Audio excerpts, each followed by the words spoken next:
नमस्कार दोस्तों, मैं एडवोकेट आशुतोष मिश्रा और आज आपको मानवता को, मानव संवेदना को और माँ के ममत्व को शर्मसार कर देने वाली एक ऐसी घटना बताने जा रहा हूँ जिसको सुनकर प्रत्येक संवेदनशील व्यक्ति के पैरों तले ज़मीन खिसक जाएगी, उसकी आत्मा कर्रा उठेगी।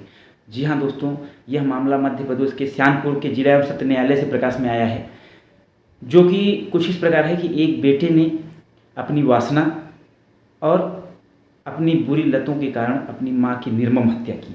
और ऐसी हत्या की, अभी मैं हत्या कैसे की वो बताऊंगा, तो आप सोचेंगे कि इस प्रकार की हत्या एक पुत्र अपनी माँ की कर सकता है कि नहीं।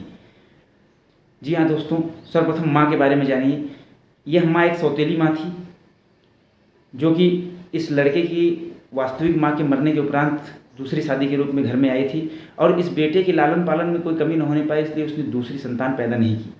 और इस बेटे ने इस ममत्व का क्या उसको लाभ दिया, उसको क्या परिणाम दिया, वो ये दिया कि पहले पिता जब मर गए, सेवा के दौरान जो पैसे मिले उसको उसने जुए में, सट्टे में उड़ाया। और जब वो कंगाल हो गया तो उसने माँ के ऊपर दबाव बनाना शुरू किया कि जो माँ के पास पैसे हैं, 34-35 लाख रुपए और जो गहने हैं वो उसको दे दे ताकि वह अपनी अय्यासियाँ कर सके। माँ ने ऐसा करने से मना किया क्योंकि माँ को पता था, लोगों ने बताया था कि यह बेटा किस प्रकार का बेटा है और क्या करता है बाहर जाकर। उसने कहा कि हमारे जीवित रहते तो आपको ये पैसे इसमें से नहीं मिलेंगे, क्योंकि आप अपने आप को बर्बाद कर रहे हैं, धन को भी बर्बाद कर रहे हैं और हमको भी बर्बाद कर रहे हैं, अपने पिता का नाम भी खराब कर रहे हैं। इस बात से आहत होकर उस बेटे ने एक दिन अपनी माँ को अकेला पाकर पहले उसे छत से धक्का दिया, फिर नीचे दौड़ कर आया, देखा माँ अधमरी हो गई थी, मरी नहीं थी। बगल में एक लोहे की सरिया रॉड रखी हुई थी, उससे 4-5 बार उसके सर पर प्रहार किया। फिर भी उसको लगा कि अभी जिंदा है, तो उसने गला घोंटा अपनी माँ की साड़ी से ही अपनी माँ का। उसके बाद फिर वो शव को अंदर खींच कर ले गया और अपनी माँ के शव के ऊपर अपने बाथरूम में एक चबूतरा बनवाया, जिसके ऊपर बैठकर वो रोज स्नान करता था। सोचिए क्रूरता की हद, ममता की हत्या की पराकाष्ठा। और जब यह मामला प्रकाश में आया, पुलिस ने जांच के दौरान जब पुलिस को शक हुआ, लोगों ने बताया कि इसकी माँ का इससे धन को लेकर झगड़ा होता था, तो पुलिस ने इसको गिरफ्तार किया, डिटेन किया। जब इससे पूछताछ की तो इसने एक एक बात बताई। पुलिस वाले, जज, सबकी रूह कांप गई। जज साहब ने कहा कि हमारे यहाँ जो हमारे धर्म ग्रंथ हैं, रामचरितमानस है, गुरु ग्रंथ साहिब है, बाइबिल है, कुरान है, इनमें माता पिता को ईश्वर या ईश्वर से ऊपर का दर्जा दिया गया है और माता पिता की सेवा को पुत्र का परम कर्तव्य, परम धर्म बताया गया है। और अगर कहें, जिला न्यायाधीश ने यह भी कहा कि अगर आपका सौभाग्य होता है पुत्र के रूप में कि अगर आपके माता पिता वृद्धावस्था में आपको सेवा का अवसर दें, अगर दोनों देते हैं तो परम सौभाग्य है। अगर एक भी मिलता है, जो भी आपको अवसर मिले उस अवसर का आपको लाभ लेना चाहिए। लेकिन इस पुत्र ने न केवल कानून के साथ खिलवाड़ किया है, बल्कि भारतीय संवेदना, भारतीय संस्कृति, भारतीय परंपरा, माता पिता के साथ पुत्र के रिश्ते को भी शर्मसार किया है।